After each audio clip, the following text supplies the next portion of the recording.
ಪಶ್ಚಿಮ ಬಂಗಾಳದಿಂದ ಉದ್ಯೋಗವನ್ನ ಹರಸಿ ಬಂದು ಕೇರಳದ ಉಪ್ಪಳದಲ್ಲಿ ವಾಸವಾಗಿದ್ದ ಯುವತಿಯನ್ನ ಉಳ್ಳಾಲ ಠಾಣಾ ವ್ಯಾಪ್ತಿಯಲ್ಲಿ ಸಾಮೂಹಿಕ ಅತ್ಯಾಚಾರ ಮಾಡಲಾಗಿದೆ. ಏಪ್ರಿಲ್ 16ರ ರಾತ್ರಿ ಈ ನೀಚ ಕೃತ್ಯ ನಡೆದಿದ್ದು, ಆಟೋ ಚಾಲಕ ಸೇರಿ ಮೂವರನ್ನ ಉಳ್ಳಾಲ ಪೊಲೀಸರು ಬಂಧಿಸಿದ್ದಾರೆ. ಬಂಧಿತರನ್ನ ಮಿಥುನ್ ಕುಂಪಾಲ, ಮನೀಶ್ ಪ್ರಭುರಾಜ್ ಎಂದು ತಿಳಿದು ಬಂದಿದೆ. ಉಪ್ಪಳದಲ್ಲಿ ವಾಸವಾಗಿದ್ದ ಯುವತಿ ಸ್ನೇಹಿತನ ಜೊತೆಯಲ್ಲಿ ಕೆಲಸವನ್ನ ಹುಡುಕಿಕೊಂಡು ಮಂಗಳೂರಿಗೆ ಬಂದಿದ್ದು, ಇಲ್ಲಿ ಇಬ್ಬರಿಗೂ ಜಗಳವಾಗಿ ಬೇರೆ ಬೇರೆಯಾಗಿದ್ದಾರೆ. ಈ ವೇಳೆ ಜಗಳದಲ್ಲಿ ಯುವತಿಯ ಮೊಬೈಲ್ ಪುಡಿಯಾಗಿದ್ದು ದಾರಿ ತೋಚದೆ ಕಂಗಾಳಾಗಿದ್ದಾಳೆ. ಇದೇ ಸಮಯದಲ್ಲಿ ಬಗಂಬಿಲದ ಆಟೋ ಚಾಲಕನೊಬ್ಬ ಆಕೆಗೆ ಸಹಾಯ ಮಾಡಲು ಮುಂದಾಗಿದ್ದು, ಆಕೆಯ ಮೊಬೈಲ್ ರಿಪೇರಿ ಮಾಡಲು ಸಹಾಯವನ್ನ ಮಾಡಿದ್ದಾನೆ. ಬಳಿಕ ಆಕೆಗೆ ತಿನ್ನಲು ಆಹಾರವನ್ನ ತೆಗೆದುಕೊಟ್ಟಿದ್ದಾನೆ.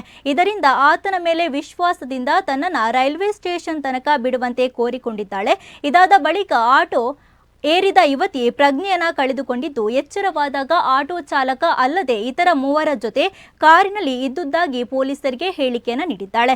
ಎಚ್ಚರವಾಗಿ ಬೊಬ್ಬೆ ಹೊಡೆದ ಯುವತಿಯನ್ನ ನಡು ರಸ್ತೆಯಲ್ಲಿ ಇಳಿಸಿ ಆರೋಪಿಗಳು ಎಸ್ಕೇಪ್ ಆಗಿದ್ದಾರೆ. ಬಳಿಕ ಯುವತಿ ಮನೆಯೊಂದರ ಬಾಗಿಲನ್ನ ತಟ್ಟಿ ನೀರು ಕೇಳಿ ಅಲ್ಲೇ ಪ್ರಜ್ಞೆ ತಪ್ಪಿ ಬಿದ್ದಿದ್ದಾಳೆ. ತಕ್ಷಣ ಮನೆಯವರು ಪೊಲೀಸರಿಗೆ ಕರೆ ಮಾಡಿ ಮಾಹಿತಿಯನ್ನ ನೀಡಿದ್ದು, ಯುವತಿಯನ್ನ ಆಸ್ಪತ್ರೆಗೆ ದಾಖಲಿಸಿ ಚಿಕಿತ್ಸೆಯನ್ನ ನೀಡಲಾಗಿದೆ. ಪ್ರಕರಣಕ್ಕೆ ಸಂಬಂಧಿಸಿದಂತೆ ಬಗಂಬಿಲದ ಆಟೋ ಚಾಲಕನನ್ನ ಪೊಲೀಸರು ವಶಕ್ಕೆ ಪಡೆದುಕೊಂಡಿದ್ದಾರೆ. ಈ ಬಗ್ಗೆ ಸ್ಥಳೀಯರು ಮಾತನಾಡಿದ್ದಾರೆ. 12:30 ಗಂಟೆ ರಾತ್ರಿಗೆ ಪಕ್ಕದ ಮನೆಯನ್ನು ಬಾಗಿಲು ತಟ್ಟಿತ್ತು. ಬಾಗಿಲು ತಟ್ಟಿ ಅವರು ನೋಡುವಾಗ ಒಂದು ಹುಡುಗಿ ಅವ್ರ ಮನೆಯಲ್ಲಿ ಪೇಂಟ್ ಇದು ಕೆಲಸ ಆಗ್ತಿತ್ತು. ಮತ್ತೆ ಅವಳಿಗೆ ನೀರೆಲ್ಲ ಕೊಟ್ಟೊಂದು ಅರ್ಧ ಗಂಟೆ ಬಿಟ್ಟು ನಮಗೆ ಫೋನ್ ಮಾಡಿದ್ರು. ಅಕ್ಕಪಕ್ಕದವರೆಲ್ಲ ಒಂದು 10-12 ಜನ ಸೇರಿದ್ದೇವೆ ನಾವು. ಅನಂತರ ನೀರು ಅವಳಿಗೊಂದು ಶಾಲ್ ಎಲ್ಲ ಕೊಟ್ಟೆವು. ಮತ್ತೆ ಅವಳ ಎಲ್ಲಿ ಅಂತ ಕೇಳುವಾಗ ಹಿಂದಿಯಲ್ಲಿ ಮಾತಾಡ್ತಾಳೆ. ಈ ಊರಿನವಳಲ್ಲ ಅವಳು, ಬಿಹಾರ್ ಅಂತ ಹೇಳ್ತಾಳೆ ಅವಳು. ಮತ್ತೆ ನಾವು ಪೊಲೀಸಿಗೆ ಫೋನ್ ಇನ್ಫಾರ್ಮ್ ಮಾಡಿದೆ. ಕೂಡಲೇ ಒಂದು ಹಾಫ್ ಅನ್ ಅವರಿಗೆ ಪೊಲೀಸ್ ಅವರು ಕೂಡಲೇ ಬಂದಿದ್ದಾರೆ. ಅವ್ರು ಬಂದು ನೆಕ್ಸ್ಟ್ SI ಅವರಿಗೆ ಫೋನ್ ಮಾಡಿದ್ರು. ಅವರು ಬಂದಿದ್ದಾರೆ. ಹಾಗೆಲ್ಲ ಕನ್ಫರ್ಮ್ ಮಾಡಿ ಅವರು ಇಲ್ಲೇ ಡೀಟೇಲ್ಸ್ ಅಡ್ರೆಸ್ ಎಲ್ಲ ತಗೊಂಡು ಆಮೇಲೆ ಒಂದು 2 ಜನ ಸ್ಟೇಷನ್ಗೆ ಹೋಗಿದ್ದಾರೆ. ಅವರೊಟ್ಟಿಗೆ ಹೋಗಿ ಒಂದು ಹಾಫ್ ಅನ್ ಅವರಲ್ಲಿ ವಾಪಸ್ ಬಂದಿದ್ದಾರೆ. ಅವರು ಅವರ ಮೈಯಲ್ಲಿ ಸ್ವಲ್ಪ ಪರಿಸ್ಥಿತಿ ಮಾತಾಡಲಿಕ್ಕೆಲ್ಲ ಅವಳಿಗೆ ಆಗ್ತಿರ್ಲಿಲ್ಲ.